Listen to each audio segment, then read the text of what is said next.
আসসালামু আলাইকুম বন্ধুরা, দেখছো আমার এই বিড়ালটা আজকে প্রায় 2 বছর আমার বাড়িতে আছে, কিন্তু এখন এই বিড়ালটা প্রেগনেন্ট।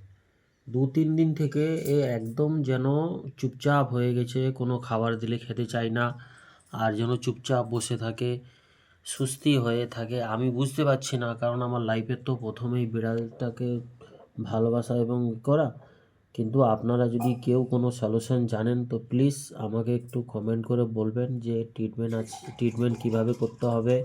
এবং এই বিড়ালটা খুবই শীঘ্রই মনে হচ্ছে 1-2 দিনের মধ্যেই বাবু দিয়ে দেবে, কিন্তু এর যে ট্রিটমেন্টগুলো আমার সঠিক জানা নেই। কোনো ডাক্তার বন্ধু কিংবা আমার আর কোনো বন্ধুরা যদি জানেন যে এই বিড়ালের কিভাবে কি ট্রিটমেন্ট হয়, এদের যত্নটা কিভাবে নেব, এবং প্রেগনেন্সি হলে তো একটু ক্ষমতার প্রয়োজন হয়।